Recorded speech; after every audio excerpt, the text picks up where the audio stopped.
Mon père a essayé de prendre tout ce que ma mère m'avait laissé. Le juge, son vieil ami, s'est moqué de mon dossier et a bloqué chaque manœuvre. J'ai murmuré 2 mots. Ses mains ont tremblé. La salle entière s'est figée. Le palais de justice de Seattle sentait le vieux vernis à bois et les promesses rompues. Je me tenais à la table des avocats, les doigts pressés à plat contre la surface fraîche du chêne, essayant de m'ancrer à quelque chose de solide alors que tout autour de moi semblait s'effondrer. Le juge Tadecro observait depuis son estrade comme un faucon attendant un faux pas. Ses robes noires pendaient sur sa silhouette anguleuse, et ses lèvres minces se courbaient en ce qui aurait pu être un sourire s'il avait contenu la moindre chaleur. Ce n'était pas le cas. Requête rejetée, mademoiselle Kensington, dit-il, sans même prendre la peine de regarder les documents que Greer Hallyday venait de soumettre. Mon avocate, mon amie, se tenait à côté de moi, la mâchoire si serrée qu'elle aurait pu briser des dents. De l'autre côté de l'allée, mon père était assis avec la satisfaction suffisante d'un homme qui avait déjà gagné. Alistair Kensington, avocat fiscaliste d'entreprise, maître manipulateur et, apparemment, pilleur de tombes professionnel. Ses cheveux argentés étaient parfaitement coiffés, son costume un chef-d'œuvre sur mesure qui le rendait bien plus remarquable que l'avocat assis à son coude, et ses yeux, du même noisette que les miens, ne contenaient qu'un calcul froid lorsqu'ils croisèrent mon regard. À côté de lui, Gavin Prescott se penchait en arrière sur sa chaise comme s'il était dans un country club plutôt que dans une salle d'audience. L'avocat de mon père avait le genre de confiance agressive qui vient de n'avoir jamais perdu un procès pour lequel il était prêt à tricher pour gagner. Ils se chuchotèrent quelque chose, et j'entendis le rire étouffé de mon père. Ils ressemblaient à des prédateurs. J'étais censé être la proie. Votre honneur, tenta à nouveau Greer, sa voix stable malgré la frustration que je voyais crisper le coin de ses yeux. Le testament de la défunte était limpide. Cecilia Thorne était saine d'esprit lorsqu'elle l'a signé. Mademoiselle Hallyday, l'interrompit le juge Crowe, son ton dégoulinant de condescendance. J'ai examiné les documents. Le tribunal a des inquiétudes concernant une influence indue et l'état mental de la défunte durant ces derniers mois. Les traitements contre le cancer peuvent être troublants. Le nom de ma mère dans sa bouche était comme une violation. Cecilia Thorne avait été plus vive dans ces derniers jours que la plupart des gens ne le sont dans leur meilleur. Le cancer du pancréas avait pris son corps, pas son esprit. Mais les faits n'avaient apparemment pas d'importance ici. Nous demandons un report de 60 jours pour mener une enquête complémentaire, dit Prescott en se levant avec une lenteur théâtrale. Mon client a des raisons de croire qu'il pourrait y avoir des actifs cachés, des transferts inappropriés. Accordé, dit Crowe avant que Greer ne puisse objecter. Bien sûr qu'il l'a fait. Je fermai les yeux un instant, luttant contre la vague d'épuisement qui menaçait de m'emporter. 8 mois. Cela faisait 8 mois que j'avais tenu la main de ma mère alors qu'elle rendait son dernier souffle dans cette maison de ville à Tacoma. 8 mois que j'étais devenue orpheline à 30 ans, parce qu'avoir un père vivant qui préférait vous poursuivre en justice plutôt que de vous parler, c'était fondamentalement la même chose. L'héritage n'était même pas impressionnant. 83 000 $ d'économie. Une maison de ville de 2 chambres à Tacoma avec une hypothèque encore en cours. Un vieux coffre en chêne qui était dans la famille de maman depuis des générations, rempli de courtes pointes, de photographies et du parfum persistant de lavande. Mais il y avait aussi l'actif auquel je ne m'étais jamais attendu. Une demi-part dans la villa en bord de mer qu'ils avaient acheté ensemble une vie plus tôt. À cette époque, cette villa valait 5 millions de $, et elle rapportait à maman un revenu stable de 5 000 $ par mois pour sa demi-part des recettes locatives nettes. Pour moi, cette demi-part était une fortune qui changeait la vie, une couverture de sécurité qu'elle avait réussi à garder, mais pour mon père, ce n'était que la pièce manquante dont il avait besoin pour compléter sa collection de trophées côtiers. C'était ça. C'était pour cela qu'Alistair Kensington, un homme qui facturait 1 200 $ de l'heure, était prêt à détruire sa fille unique. L'ironie ne m'échappait pas. J'avais passé les 5 dernières années comme avocate commise d'office, luttant pour des gens qui ne pouvaient pas se le permettre. J'avais choisi cette voie spécifiquement parce que c'était tout ce qu'ils méprisaient, désordonné, mal payé, axé sur la justice réelle au lieu des heures facturables et des paradis fiscaux pour les entreprises. Tu gaspilles ton éducation, m'avait-il dit à ma remise de diplôme de la faculté de droit. C'était la dernière fois que nous nous étions parlé avant que maman ne tombe malade. La défense publique est pour les avocats qui ne peuvent pas réussir dans la pratique réelle. J'avais choisi l'université de Washington spécifiquement pour rester près de maman, après qu'il eut fait exploser notre famille pour Tiffany Street. Claire, une parajuriste, de 15 ans sa cadette, avec des cheveux blonds platine et la colonne vertébrale morale d'une méduse. J'avais 15 ans quand c'est arrivé. 15 ans quand je suis rentré de l'école pour trouver maman en larmes à la table de la cuisine de notre maison de Bellevue, les papiers du divorce étalés devant elle comme des victimes de guerre. 15 ans quand j'ai appris que l'amour pouvait être une arme, et que l'homme qui m'avait appris à faire du vélo pouvait aussi détruire tout ce que nous avions construit sans une seconde pensée. Le divorce avait été brutal.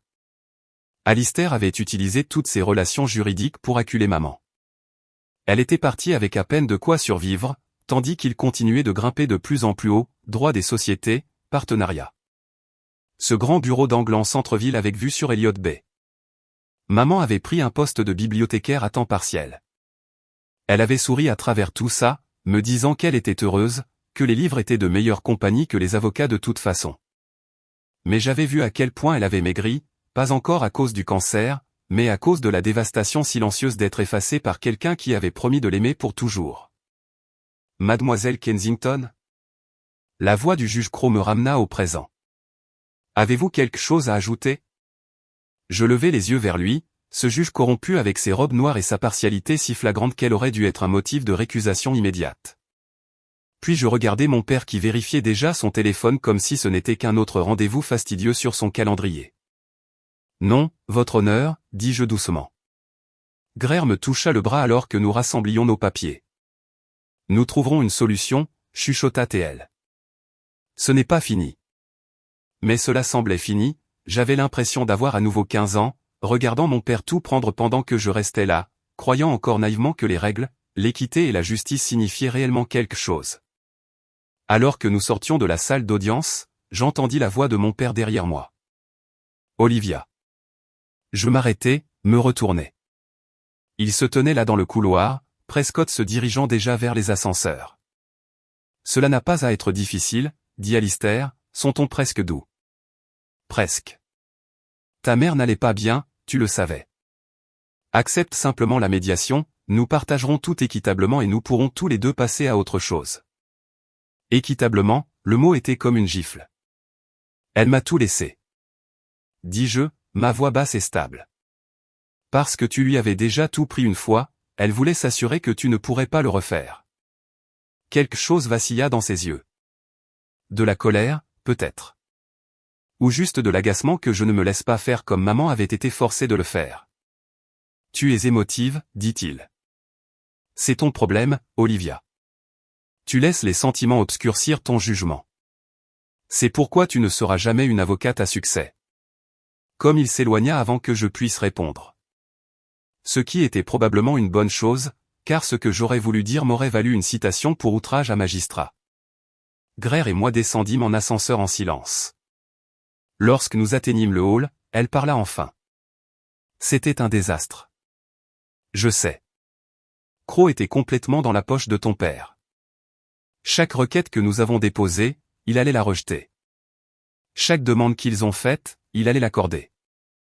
Elle s'arrêta, se tourna pour me faire face. Olivia, j'ai besoin que tu sois réaliste. Nous pourrions perdre. Ton père a des ressources. Des relations. Je sais, dis-je à nouveau. Parce que quoi d'autre y avait-il à dire? Je rentrai chez moi à Tacoma dans un état second. La pluie striant mon pare-brise comme des larmes que j'étais trop en colère pour pleurer. L'autoroute I-5 était un cauchemar, un enchevêtrement stagnant de feux de freinage rouge. La maison de ville semblait vide quand je suis entré, remplie de boîtes que je n'avais toujours pas déballées, de meubles qui sentaient encore le parfum de ma mère. Je laissai tomber ma mallette près de la porte et restai dans le salon, entouré de la vie modeste que ma mère avait construite sur les ruines que mon père lui avait laissées. Ce n'était pas seulement un procès, c'était un effacement. C'était le dernier acte de contrôle de mon père, sa dernière chance de prouver que même dans la mort, Cecilia Thorne lui appartenait, et je jouais encore selon les règles.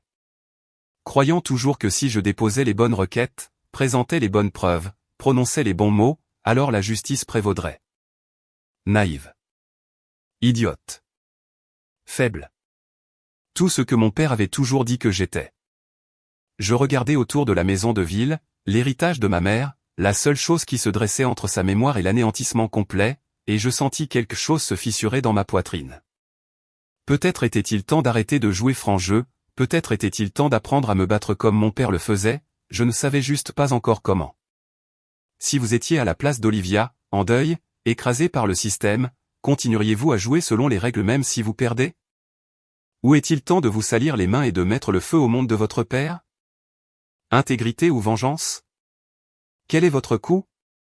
Le lendemain matin, je me suis déclaré malade au travail. Le bureau du défenseur public du comté de King était habitué aux avocats épuisés prenant des jours de congé pour leur santé mentale, donc personne ne posa de questions. J'ai passé la matinée à trier des boîtes dans la chambre d'amis, mais c'était une impasse. Je n'ai rien trouvé qui puisse réellement aider notre cas, juste une montagne de papier qui ne prouvait rien à un tribunal partial. Épuisé, mon regard dériva jusqu'à se poser sur le coffre en chêne dans le coin.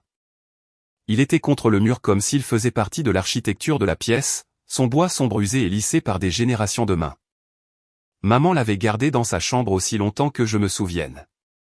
Enfant, j'avais été fasciné par lui. Les fleurs sculptées sur le couvercle, les lourdes charnières en laiton, l'odeur de cèdre et de thym qui s'en dégageait quand on l'ouvrait. Il est dans ma famille depuis 4 générations. Maman m'avait dit une fois, mon arrière-grand-mère l'a apporté à l'Ouest quand elle est venue à Washington. Un jour, il sera à toi. Ce jour était arrivé trop tôt. Je m'agenouillai devant lui, passant mes doigts sur le bois sculpté. C'était la seule chose de l'héritage que mon père n'avait pas spécifiquement contesté dans son procès. Trop sentimental, peut-être, sans valeur monétaire, juste une vieille boîte pleine de souvenirs. Je soulevai le couvercle. L'odeur familière de lavande et de cèdre s'en échappa. À l'intérieur, elle gardait les fragments de nos vies. La courte pointe de mariage de maman, les couvertures de bébé qu'elle avait faites pour moi, de vieux portraits de famille de jours meilleurs, les petites médailles ternies que j'avais gagnées à l'école primaire. Même les bracelets en plastique grossier que je lui avais maladroitement fabriqués enfant. Elle avait gardé absolument tout dans ce coffre. Pour mon père, c'était de la camelote, pour elle, c'était un sanctuaire. Mais en soulevant la dernière courte pointe, ma main effleura quelque chose qui ne semblait pas normal. Le bois à la base du coffre était différent, creux. Mon cœur se mit à battre plus vite. Je passai mes doigts le long du joint, pressant, cherchant. Là, une petite indentation, à peine visible. Je la pressai, et une section du fond se souleva. Un compartiment secret. Mes mains tremblaient alors que je plongeais à l'intérieur. L'espace était peu profond mais long, intégré dans le double fond du coffre. Je sortis une pile de documents jaunis liés par une ficelle usée et effilochée. En dessous, un journal intime. La couverture en cuir était craquelée et poussiéreuse, les pages fragiles avec le temps. Je me rassis sur mes talons, l'esprit en ébullition. Maman avait des secrets. Maman, qui avait été la personne la plus transparente que j'ai jamais connue, qui m'avait appris que l'honnêteté était le fondement de l'intégrité, avait caché quelque chose d'assez important pour construire un compartiment secret pour cela. J'ouvris le journal en premier. L'écriture était celle de ma mère, mais plus jeune, plus énergique que l'écriture tremblante de ces derniers mois. Cela commençait un jour de pluie de la mi-mars 1994. Affectation à l'opération Iron Harbor confirmée. Ils disent que c'est du renseignement sur les transmissions que nous aidons à protéger le pays. Les conseillers du juge-avocat général semblent compétents. Kensington est charmant. Crowe est brillant. Je suis honoré de faire partie de cette équipe.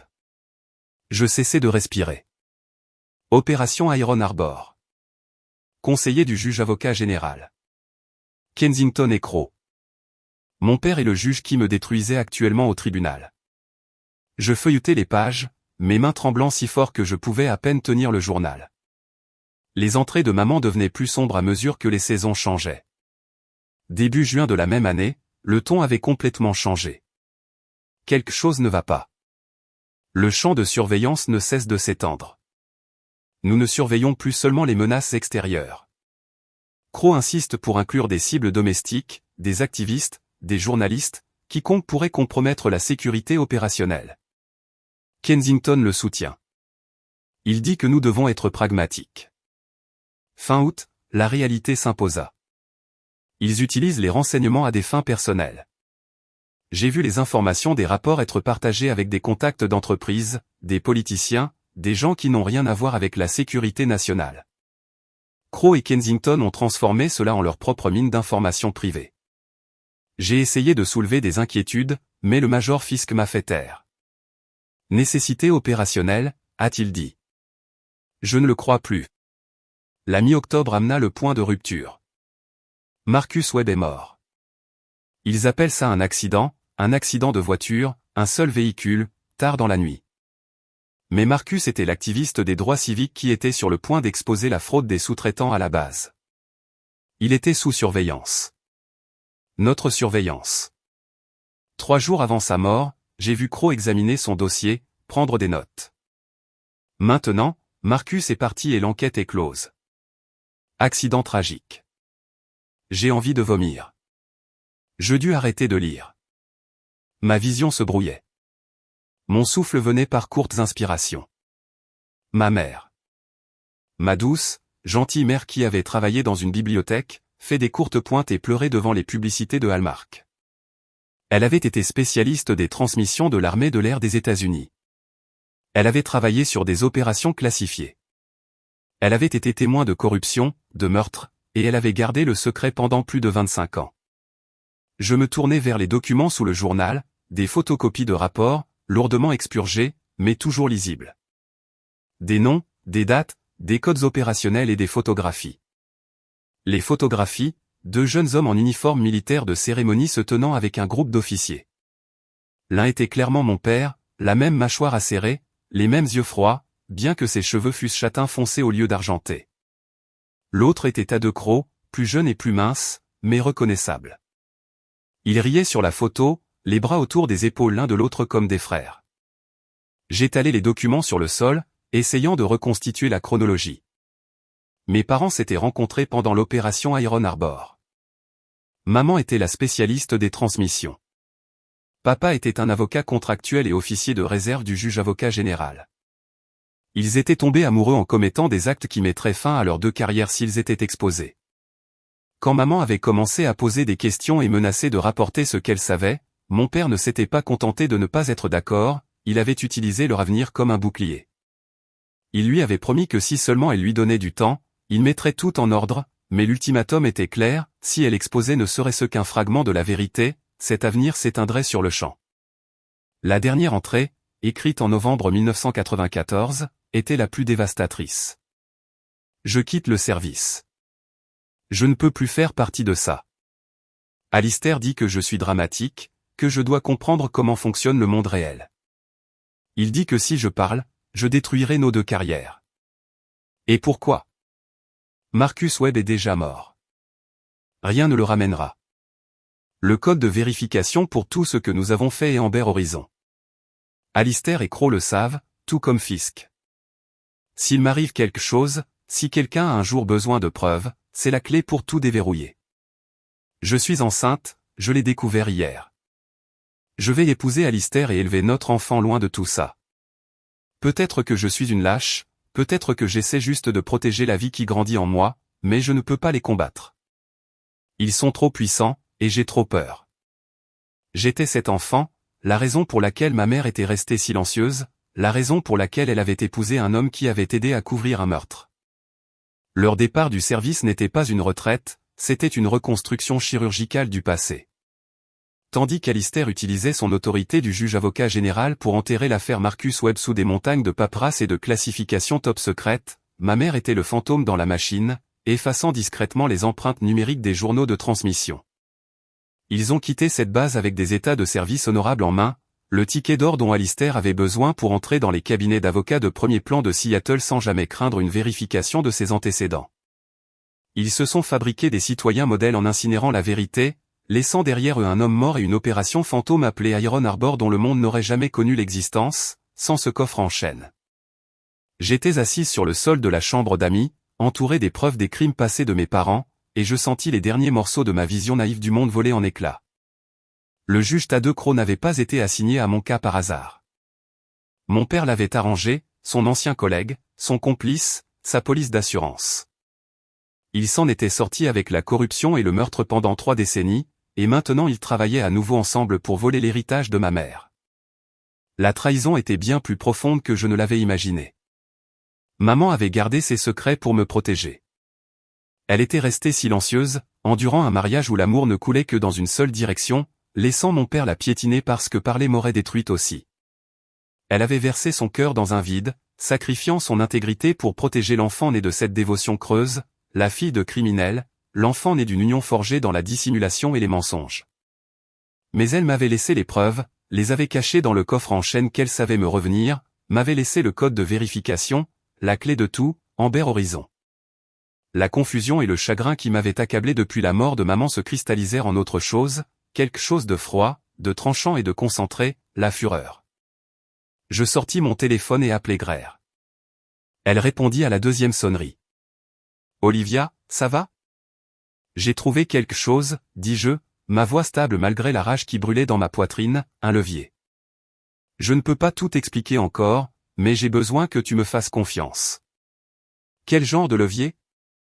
Le genre qui met fin à cette affaire, mais je dois vérifier quelques détails d'abord. Il y eut une pause. Olivia, si tu as des preuves de faute professionnelle judiciaire j'en ai, mais c'est plus grand que ça. Juste, fais-moi confiance, s'il te plaît. Une autre pause, puis, d'accord, je te fais confiance, mais sois prudente. Si ton père découvre que tu as quelque chose sur lui il ne le saura pas avant que je sois prête. Je raccrochai et fixai les documents étalés sur le sol. Il ne s'agissait plus seulement de l'héritage. Il s'agissait de justice pour ma mère, de justice pour Marcus Webb, de justice pour tous ceux que mon père et Crow avaient écrasés sous leurs chaussures chères sur leur chemin vers le pouvoir. Je ne pouvais pas tout dire à Grère encore. Moins il y aurait de gens au courant, plus il serait en sécurité. Cela devait être stratégique, calculé. Je devais devenir le genre d'avocate que mon père avait toujours voulu que je sois, impitoyable, pragmatique, prête à gagner à tout prix. La différence était que je me battrais toujours pour le bon côté. Je rassemblai les documents soigneusement, pris des photos de tout avec mon téléphone et rangeai chaque morceau de papier que ma mère avait laissé dans ma valise personnelle, un espace strictement interdit à quiconque. Puis je m'assis à mon ordinateur portable et commençai à faire une liste, des noms à vérifier, des personnes qui pourraient se souvenir de l'opération Iron Harbor, quiconque pourrait confirmer ce que ma mère avait documenté. C'était ma première petite manœuvre stratégique, garder le secret, protéger mes sources et planifier ma vengeance avec la précision d'un chirurgien. Mon père m'avait appris à me battre loyalement, ma mère m'avait appris à me battre pour ce qui est juste. Maintenant, j'allais leur apprendre à tous les deux ce qui se passe quand on sous-estime Olivia Kensington. La proie était sur le point de devenir le prédateur. Et il ne le verrait jamais venir. Parlons de Cecilia Thorne. Est-elle une victime tragique qui a sacrifié son âme pour protéger sa fille, ou était-elle simplement une lâche ? Mérite-t-elle notre sympathie ? L'enveloppe arriva un mercredi matin, glissée dans ma boîte aux lettres comme une vipère dans les hautes herbes. J'étais réveillé depuis 4 heures, sirotant un café froid à la table de ma cuisine dans la maison de ville de Tacoma, regardant l'aube se lever, grise et peu engageante sur le détroit. Le sommeil était devenu un étranger ces dernières semaines. Chaque fois que je fermais les yeux, je voyais le visage suffisant du juge Crow, j'entendais l'avocat de mon père démanteler les dernières volontés de ma mère avec une précision impitoyable. À l'intérieur, la dernière salve de Gavin Prescott était habillée du langage poli de la procédure légale, mais le message était clair comme du verre brisé. Il voulait tout mettre sous scellé pour une évaluation complète, non seulement les économies de maman, mais aussi ses effets personnels, chaque photographie, chaque lettre. Chaque morceau d'elle qu'il pouvait inventorier et estimer comme de la marchandise lors d'une vente de succession. Mes mains tremblaient en lisant la liste. Ils essayaient de me dépouiller de chaque souvenir physique que j'avais d'elle. Il ne s'agissait plus d'argent, si tant est que ce fût jamais le cas. Il s'agissait d'effacer Cecilia Thorne de l'existence, de réduire 30 ans de sa vie à une ligne dans un dossier de succession. Je posai la lettre soigneusement, de peur de la déchiqueter. Le journal intime était à côté de moi, enveloppé dans une vieille écharpe en soie. J'avais à peine dormi depuis que je l'avais trouvé, lisant et relisant ses entrées précises et codées. Opération Iron Harbor, la documentation soignée de quelque chose qui rendait des hommes puissants nerveux même des décennies plus tard. L'écriture de maman remplissait ces pages, stable, méthodique, accablante. Mais je ne pouvais pas simplement entrer au tribunal en agitant un journal intime. J'avais besoin de corroboration. J'avais besoin de gens qui pouvaient confirmer ce dont maman avait été témoin, Qui pouvait vérifier que ce n'était pas le fantasme paranoïaque d'une femme mourante, comme Prescott le prétendrait inévitablement. J'avais besoin de preuves qui tiendraient la route, même si je ne les utilisais jamais au tribunal. Le journal de maman mentionnait des collègues par leur prénom seulement, parfois juste des initiales. J'ai commencé par son vieux carnet d'adresses, croisé les noms avec des dossiers militaires auxquels je pouvais accéder via des bases de données publiques, appelées chaque baie Vance du Nord-Ouest Pacifique, jusqu'à ce que ma voix devienne rauque. Finalement, je l'ai trouvée. Béatrice Vance vivait dans une modeste maison de plain-pied à Olympia, entourée de pivoines vibrantes dont elle devait s'occuper avec soin chaque printemps. Elle a ouvert la porte avec la méfiance prudente de quelqu'un qui avait appris à ne pas faire confiance aux visiteurs inattendus. Mademoiselle Vance ? Je m'appelle Olivia Kensington. Je suis la fille de Cecilia Thorne. Son visage se transforma.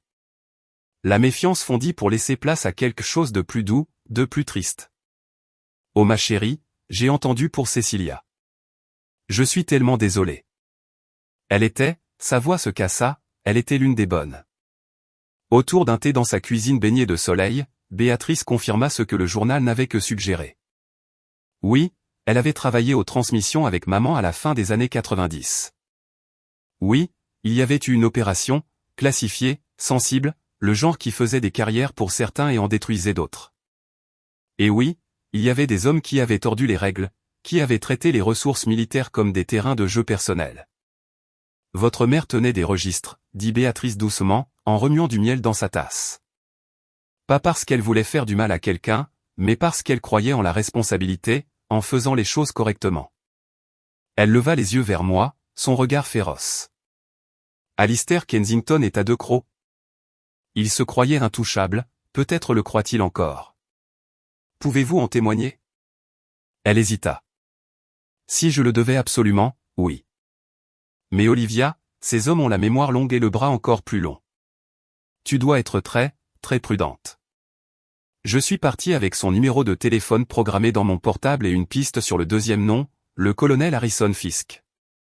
Retrouver un colonel à la retraite s'est avéré plus facile que de trouver un civil. Fisk avait un bureau dans une organisation à but non lucratif d'aide aux anciens combattants à Seattle, où il passait ses journées à aider les anciens militaires à naviguer dans la bureaucratie des anciens combattants. Quand j'ai appelé, il a accepté. Il était exactement comme je l'avais imaginé, posture droite comme un piquet, coupe en brosse gris acier, poignée de main capable de casser des noix. Nous nous sommes assis dans son bureau spartiate, et j'ai exposé ce que je savais, prudemment, en observant sa réaction. Quand j'ai mentionné l'opération Iron Harbor, sa mâchoire s'est crispée. Quand j'ai dit Amber Horizon, il est devenu très immobile. Où avez-vous entendu cette expression ? Sa voix était calme, contrôlée, mais j'ai perçu la tension sous-jacente. Le journal de ma mère, elle prenait des notes personnelles, rien de classifié, juste des observations, des registres d'irrégularité.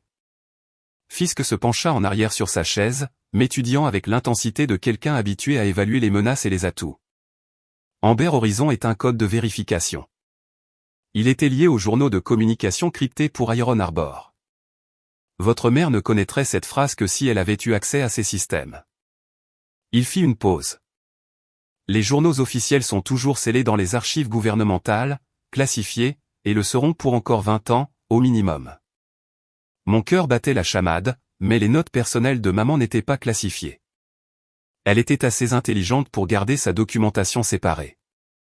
Observations, divergence de chronologie, irrégularité budgétaire, des choses qu'elle avait remarquées et qui indiquaient des problèmes plus importants sans révéler de détails opérationnels. Il croisa mon regard. Votre mère protégeait des gens, Olivia. Y compris elle-même. Y compris vous. Et ces notes ? Ces larmes que votre mère vous a laissées. Vous connaissez les acteurs. Vous savez ce qu'ils ont fait. Maintenant, utilisez ce secret à bon escient. Je quittai son bureau avec quelque chose de plus précieux qu'un témoignage. Je partis avec une arme. La vérité était à la fois un pistolet chargé et une grenade dégoupillée. Maman avait gardé ce secret pendant des décennies, le portant silencieusement pour protéger notre famille des retombées. Et maintenant, papa piétinait ce sacrifice, essayant de l'effacer de l'histoire parce que cela l'arrangeait. La colère qui couvait depuis la première audience se cristallisa en quelque chose de plus froid, de plus tranchant, de stratégique. J'appelais Grère à l'idée depuis ma voiture, toujours garée devant l'immeuble de Fisk. Je l'ai trouvé, dis-je quand elle répondit. J'ai trouvé le levier. Nous nous sommes retrouvés dans un café de Capitol Hill, niché dans une banquette au fond où le sifflement de la machine à expresso nous servait de couverture. Je lui ai tout expliqué. Le journal, les témoins, la phrase code qui pouvait faire exploser toute l'affaire. Grère écouta sans m'interrompre, son cerveau d'avocate analysant les angles et les risques. Quand j'eus fini, elle posa sa tasse en grès mat et me fixa d'un regard sérieux. « Olivia, c'est nucléaire. Tu comprends ça, n'est-ce pas ? » « Je comprends. Si tu révèles des informations classifiées, même accidentellement, même dans une salle d'audience, tu pourrais faire face à des accusations fédérales. Il se fiche que ce soit l'héritage de ta mère ou que tu te battes contre la corruption. Le gouvernement protège ses secrets. Je sais. C'est pourquoi je ne prévois pas de révéler quoi que ce soit de classifié. Je me penchai en avant. J'ai juste besoin qu'ils sachent que je pourrais, que j'ai accès à des informations qui les enterreraient tous les deux. Les yeux de Grère brillèrent de compréhension. Une menace. Implicite mais sans équivoque. Exactement. Nous avons passé les 2 heures suivantes à élaborer la stratégie. En surface, nous continuerions à contester l'affaire de succession sur des bases juridiques solides, capacité testamentaire, exécution correcte, l'état mental clair de maman lorsqu'elle a rédigé le testament. Nous présenterions des preuves, appellerions des témoins, ferions tout dans les règles de l'art. Mais si le juge Crowe restait manifestement partial, s'il se préparait à tout donner à papa sur un plateau d'argent corrompu, alors j'utiliserais Amber Horizon. Juste la phrase, juste assez pour rappeler à Alistair et Crowe que maman n'avait pas emporté ses secrets dans la tombe. Que certaines vérités, une fois documentées, ne disparaissent jamais vraiment. C'est risqué, prévint Grère. S'il te demande de bluffer, ce n'est pas un bluff. J'ai la corroboration de 2 témoins, j'ai la documentation de maman, j'ai le code de vérification, et je n'ai absolument plus rien à perdre. Cette nuit-là, de retour dans ma maison de ville, je me suis regardé dans le miroir de la salle de bain et je me suis à peine reconnu. La femme qui me fixait n'était pas l'avocate commise d'office naïve qui était entrée dans la salle d'audience de Crowe 3 semaines plus tôt, croyant que la justice signifiait suivre les règles et faire confiance au système. Cette femme avait appris que parfois le système était truqué, que parfois la seule façon de combattre la corruption était de faire peur aux corrompus. La force de maman coulait dans mes veines comme une transfusion. Elle avait été assez courageuse pour documenter la vérité quand il aurait été plus facile de détourner le regard, assez courageuse pour protéger cette documentation pendant des décennies, sachant qu'elle pourrait un jour avoir de l'importance. Maintenant, c'était à mon tour d'être courageuse. Je ne cherchais plus l'approbation de papa, je n'avais pas besoin que le juge Crowe me voie autrement que comme une menace pour sa confortable corruption. Je détenais un secret qui pouvait mettre fin à des carrières, détruire des réputations, écailler le vernis de respectabilité que ces hommes avaient passé des décennies à polir, et j'étais absolument prête à l'utiliser. On frappa à 8 heures du matin, un coup sec, bref et assez ponctuel pour être une insulte. J'ouvris la porte à 2 hommes d'une société d'expertise de Bellevue, le genre de professionnels engagés pour regarder à travers le brouillard du deuil et ne voir que des feuilles de calcul. Ils portaient des badges d'identification et des iPads, des appareils photo numériques et un rouleau d'autocollants à code-barre jaune fluo. Ils n'offrirent pas de condoléances. Ils demandèrent seulement « Êtes-vous Olivia Kensington ? Nous sommes ici sur ordre du tribunal pour un inventaire complet de la succession. » Je me tenais appuyé contre le chambranle de la cuisine, les bras croisés, sentant le poids des dossiers de l'opération Iron Harbor rangés en sécurité dans ma mallette en cuir personnel dans la pièce voisine. Le journal de ma mère avait été retiré du coffre en chêne la veille. Maintenant, ce qu'il s'apprêtait à prendre n'était que la coquille vide d'un souvenir. Le processus était d'une efficacité écœurante.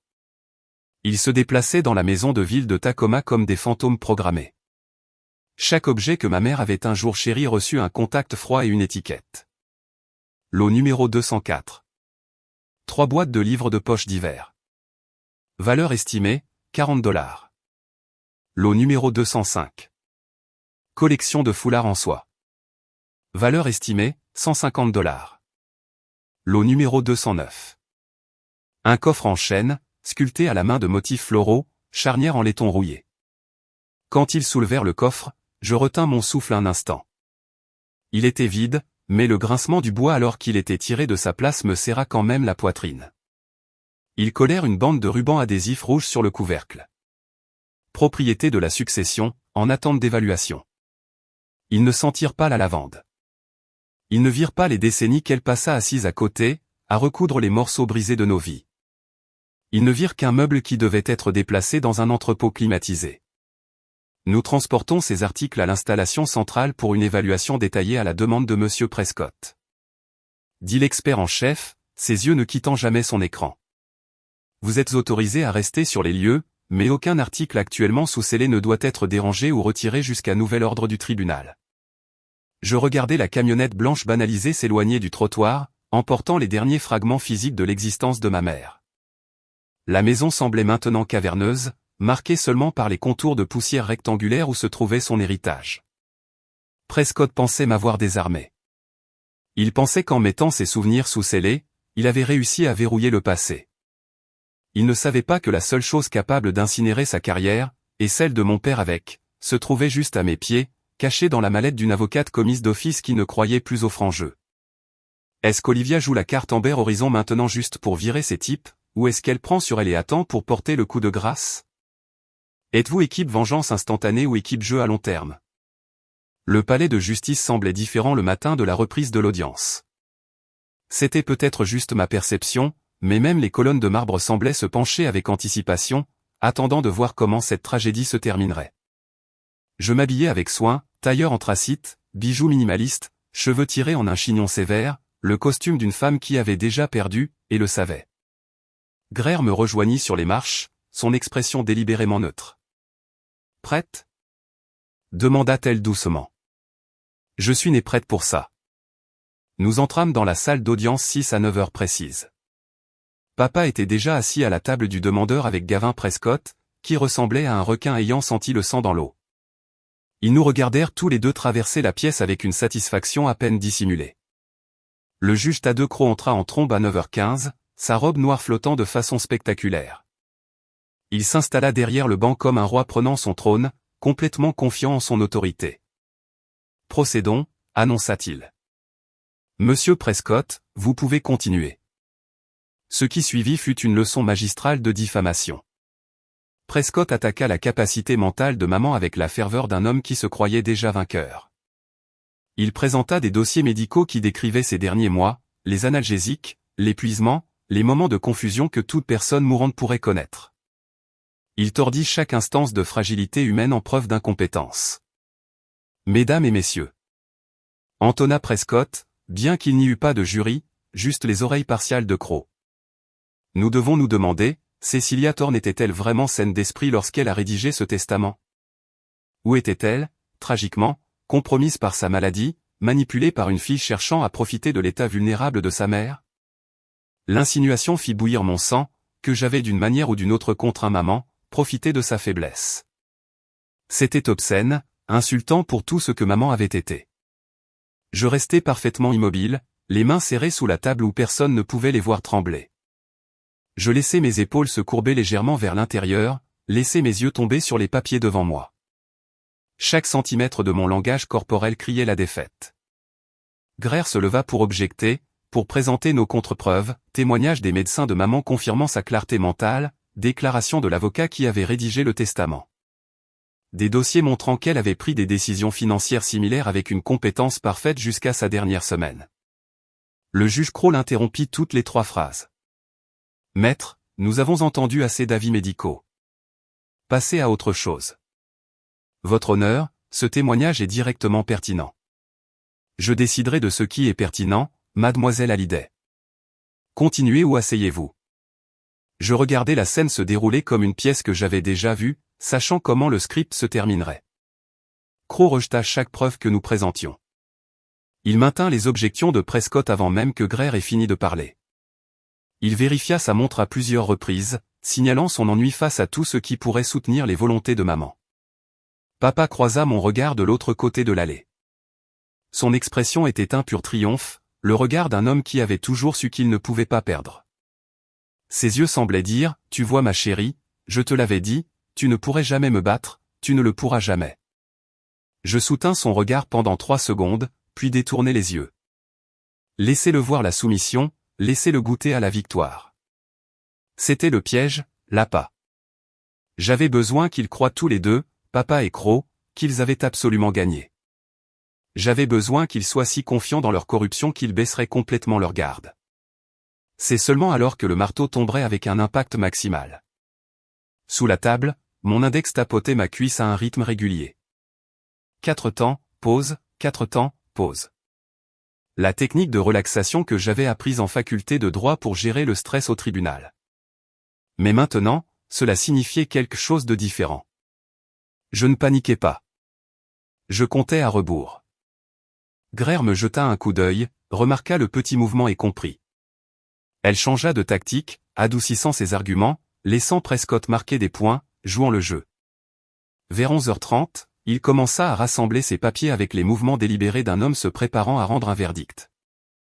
La salle d'audience devint silencieuse, à l'exception du bruissement des documents et du grincement de sa chaise en cuir. Sur la base des preuves présentées, annonça Croc, sa voix résonnant d'une fausse autorité. Ce tribunal estime qu'un doute substantiel existe quant à la capacité testamentaire de Cecilia Thorne au moment de l'exécution du testament. De plus, les arrangements financiers semblent indûment influencés par. Il donnait tout à papa, les économies, la maison de ville, l'héritage. Il s'apprêtait à effacer maman de l'existence légale, à réduire ses dernières volontés à une note de bas de page dans le registre d'un juge corrompu. La rage qui montait depuis 8 mois, depuis la mort de maman, depuis le procès de papa, depuis chaque mot dédaigneux et chaque décision partiale, se cristallisa en une clarté froide et parfaite. Je me levai. Le grattement de ma chaise contre le sol trancha la déclaration de Croc comme un couteau dans la soie. Toutes les têtes dans la salle d'audience se tournèrent vers moi. Mademoiselle Kensington, dit Croc, l'irritation perçant son masque judiciaire, vous allez vous asseoir et votre honneur. Ma voix sortit stable, claire, avec un tranchant d'acier que je ne me connaissais pas. Je n'attendis pas sa permission pour continuer. Je regardai droit vers le banc, ignorant le regard confus de mon père depuis la table du demandeur. Amber Horizon, dis-je, ma voix calme et claire tranchant le silence soudain. L'effet fut instantané et plus dévastateur que je ne l'avais même imaginé. Toute couleur quitta le visage de Thad Croc. Au cours de mes années de pratique du droit, je n'avais jamais vu quelqu'un devenir aussi pâle aussi rapidement, comme regarder de l'encre se dissoudre dans l'eau. Sa bouche s'ouvrit, se referma, s'ouvrit à nouveau. Aucun son n'en sortit. De l'autre côté de la salle, mon père émit un bruit étranglé. Je me retournai juste à temps pour voir sa main, toujours si stable pour signer des documents qui détruisaient des vies, commencer à trembler violemment. Son stylo Mont Blanc tomba sur le sol, le bruit résonnant dans le silence soudain et suffocant. Quoi? Commença Prescott, la confusion peinte sur son visage. La séance est suspendue. La voix de Croc se cassa sur le dernier mot. Il s'agrippa au bord de son banc, les jointures blanches. Immédiatement. Tout le monde dehors. Maintenant. La galerie éclata en chuchotements confus. Prescott regardait alternativement Croc et mon père, essayant clairement de comprendre ce qui venait d'exploser dans son dossier si soigneusement construit. Votre honneur, je ne comprends pas. Commença Prescott. Sa main tremblait alors qu'il pointait vers la porte. Mademoiselle Kensington, Monsieur Kensington, dans mon bureau. Immédiatement. Greer me saisit le bras alors que je passais devant elle. Je lui fis un signe de tête ferme et croisai son regard avec une expression qui lui dit tout ce qu'elle avait besoin de savoir. Je m'en occupe. J'acquiesçai une fois. Elle me serra la main et recula, se dirigeant vers la sortie avec le reste des spectateurs confus. Je lui avais dit d'attendre dehors, que cette partie, je devais la faire seule. Certaines confrontations nécessitent des témoins. D'autres, l'intimité. Je passai devant Prescott, qui avait été dûment instruit d'attendre dehors, ses yeux me suivant avec un regard de confusion mêlé d'une peur soudaine et aiguë. La marche vers le bureau de Croc sembla durer des kilomètres. Des portraits d'anciens juges me regardaient depuis les murs lambrissés de noyer sombre. Mon père ne m'avait pas encore regardé. Sa mâchoire était si serrée que je pouvais voir le muscle sauter sous sa peau. Derrière nous, les pas de Croc étaient lourds, inégaux. Dès que la porte se referma derrière nous, mon père se tourna brusquement vers moi. Où as-tu? Il s'arrêta, des années de discipline de salle d'audience luttant contre la panique. Olivia, tu ne comprends pas ce que tu fais. Vraiment? Je croisai les bras, m'appuyant contre le bureau en acajou de croc. L'ironie ne m'échappait pas, debout dans le bureau d'un juge corrompu, sur le point d'utiliser la vérité comme une arme. Maman aurait apprécié. Je comprends parfaitement, papa. Où devrais-je t'appeler Major Kensington? C'est comme ça qu'on t'appelait à l'époque, n'est-ce pas? Croc s'était effondré dans son fauteuil en cuir, la tête dans les mains. Comment? Croassatait-il. Maman tenait d'excellents registres. Des entrées de journal. Des photographies. Des dates. Des heures. Des coordonnées. Tout sur l'opération Iron Harbor. Tout sur ce qui s'est passé dans cet entrepôt à la fin de 1994. Le visage de mon père était passé de pâle à gris. Cécilia n'aurait pas quoi? Ne se serait pas protégée? N'aurait pas documenté la vérité? Ma voix resta égale, mais je sentais la rage brûler en dessous, des années à le regarder manipuler, mentir, détruire la réputation de maman même dans la mort. Elle était une spécialiste des transmissions, papa. Elle savait comment recueillir des renseignements, elle ne les a juste jamais utilisés parce qu'elle croyait qu'il fallait faire ce qui est juste. Je me décollai du bureau, faisant un pas de plus. Les deux hommes semblaient diminuer, plus petits qu'il y a quelques instants. Mais je ne suis pas maman. J'ai passé les 8 derniers mois à te regarder essayer de voler son héritage, à te regarder la dépeindre comme incompétente, à te regarder utiliser ton vieil ami ici pour truquer le système en ta faveur. Je jetai un coup d'œil à Croc, qui ne voulait toujours pas croiser mon regard. J'ai appris, tu m'as appris que parfois, la seule façon de gagner est de jouer le jeu mieux que ton adversaire. Olivia, s'il te plaît. La voix de mon père contenait une note que je n'avais jamais entendue auparavant, une peur authentique. Si ça sort, vous tombez tous les deux. Durement. Je laissai cela s'imprégner un instant. Le juge Croc fait face à une enquête fédérale pour son rôle dans la dissimulation de cette opération. Tu perds ta licence d'avocat, ta réputation, probablement ta liberté, et ta nouvelle femme Tiffany? Eh bien, je suppose que son contrat de mariage ne couvre pas un mari emprisonné pour des crimes fédéraux. Croc leva enfin les yeux. Ses yeux étaient injectés de sang. Qu'est-ce que tu veux? J'avais répété ce moment 100 fois dans ma tête. Je m'étais entraîné à rester calme, à garder ma voix égale. Pas de cris. Pas de larmes. Juste une justice froide et calculée. Premièrement, Alistair retire le procès contre la succession de maman. Immédiatement. Aujourd'hui. Mon père ouvrit la bouche pour protester, mais je continuai. Deuxièmement, vous signez tous les deux des déclarations sous serment acceptant le testament comme valide et reconnaissant que Cecilia Thorne était parfaitement saine d'esprit lorsqu'elle l'a signé. Olivia.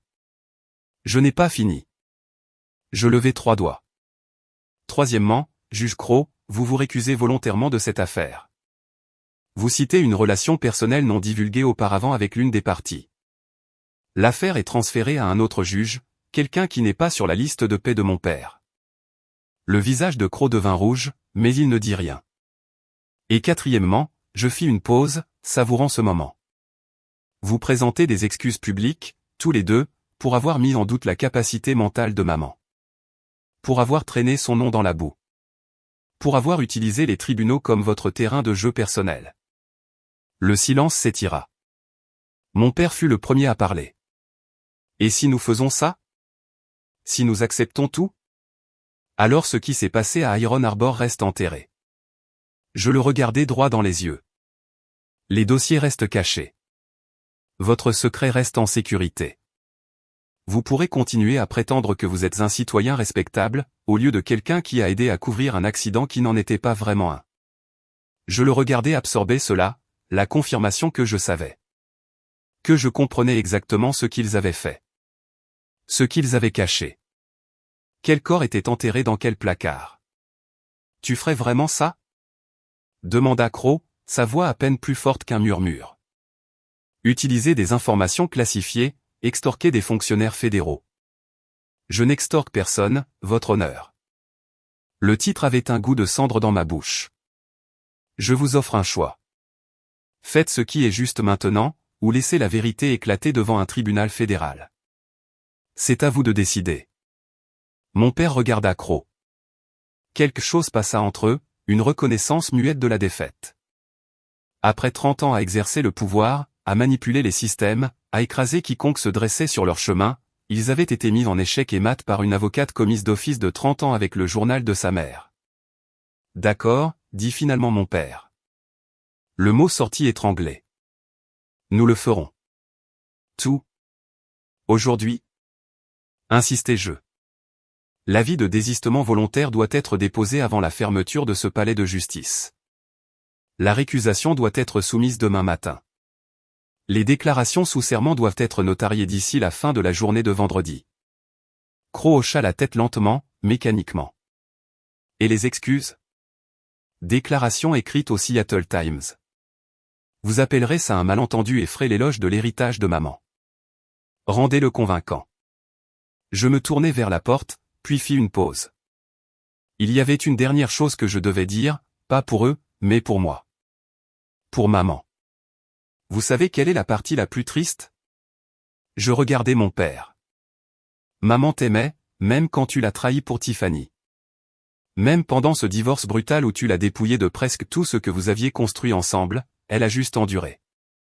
Elle a tout encaissé en silence, sans jamais essayer de riposter. Elle a choisi d'être brisée pour que je n'ai pas à l'être. Elle a gardé ses dossiers comme une assurance, mais elle n'a jamais prévu de les utiliser. C'est ce qu'elle était. Décente, honorable, tout ce que tu prétendais être.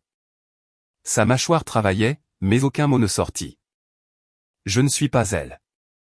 Je ne vais pas te laisser détruire ce qu'elle a construit juste parce que tu ne supportes pas l'idée qu'elle ait choisi quelqu'un d'autre, même si ce quelqu'un était sa propre fille. Cet héritage? Cette maison de ville? Il ne s'agissait jamais d'argent pour toi. Il s'agissait de contrôle. De gagner. D'effacer ses choix même dans la mort. J'ouvris la porte. Vous avez 4 heures pour déposer ce désistement. Si je ne le vois pas dans le système d'ici 17 heures, tous les documents que j'ai iront aux procureurs fédéraux, aux barreaux de l'État et aux médias. Sommes-nous clairs? 2 hochements de tête. 2 hommes brisés qui avaient finalement rencontré quelqu'un prêt à se battre aussi salement qu'il l'avait toujours fait. Je suis sorti de ce palais de justice la tête haute, mes talons claquant contre le marbre. Greer attendait près des portes principales. Alors? Demanda-t-elle. C'est fini. Dis-je. Et pour la première fois en 8 mois, j'eus l'impression de pouvoir respirer. Les dominos tombèrent plus vite que je ne l'avais prévu.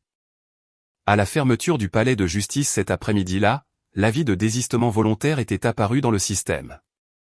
La stratégie agressive de Gavin Prescott s'était instantanément évaporée.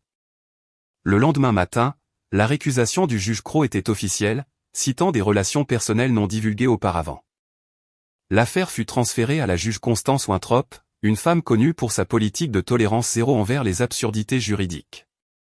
L'audience dura moins de 20 minutes.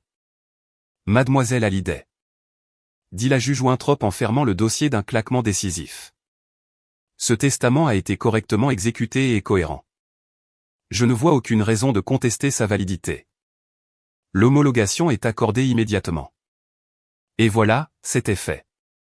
Les 83 000 $ d'économie. La maison de ville à Tacoma. Le coffre en chêne. Et enfin, la demi-part de la villa en bord de mer de 5 millions de $. Tout était officiellement à moi. Mon père n'avait pas seulement perdu le procès. Il avait été contraint de rendre les morceaux même de la vie de ma mère qu'il pensait avoir volé avec succès. Mais la justice ne s'arrêta pas aux portes du tribunal. Plus tard cette semaine-là, un journaliste juridique local fit le lien entre Alistair Kensington et Tad Croc, découvrant leur passé commun dans le corps des juges avocats généraux. L'article fit la une du Seattle Times. Les liens d'un juge local avec un avocat éminent soulèvent des questions d'éthique. Les retombées furent rapides. Le barreau de l'État de Washington ouvrit une enquête.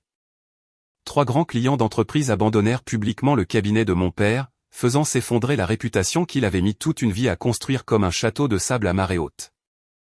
Et Tiffany? Elle demanda le divorce le vendredi après-midi, protégée par un contrat de mariage qui lui permettait de limiter les pertes avant que le navire ne coule complètement. J'étais assise dans la maison de ville de ma mère, fixant le message de Greer. Je ressentis une libération complète. Je ne vivais plus dans l'ombre de mon père ni dans la douleur paralysante de la perte de ma mère. J'avais surmonté ma faiblesse. J'avais enfin compris que la justice exige parfois le courage d'utiliser la vérité comme une arme tranchante. L'héritage était sur mon compte en banque. 83 000 $. C'était plus d'argent qu'il ne m'en fallait pour un nouveau départ. J'ouvris mon ordinateur portable et mis en œuvre le plan que j'avais élaboré. J'allouai la totalité des 83 000 $ pour créer le fonds d'intégrité Cecilia Thorne, dédié au soutien des victimes de partialité judiciaire et des femmes menant des batailles de succession impossibles. Pour le pérenniser, le fonds serait renforcé par une contribution mensuelle de 5 000 $ provenant de 50% des bénéfices nets de la villa côtière, après règlement de toutes les dépenses de fonctionnement. C'était la manière parfaite de lui rendre hommage. Maman avait passé sa vie à aider les autres en silence. Maintenant, son héritage le ferait bruyamment. Je m'assis dans le salon à côté du coffre en chêne. Je l'avais nettoyé, enlevant la poussière et les secrets qu'il avait gardés si longtemps. Le compartiment caché était vide maintenant. Le levier rangé en lieu sûr, mais le bois semblait toujours chaud et solide sous ma main. Je sentis maman sourire. Je pris le stylo et ouvris un nouveau journal, notant la leçon qui m'avait coûté mon innocence mais m'avait donné ma liberté. La justice ne consiste pas seulement à tout exposer parfois. Elle réside dans le moment et la manière dont on utilise la vérité. Je regardais les lumières de la ville, me demandant ce qu'il en était des autres qui pourraient se trouver dans ma situation. Je me demandais s'ils auraient fait le même choix, garder le secret comme levier pour protéger ce qui comptait, ou s'ils auraient tout incendié avec la vérité.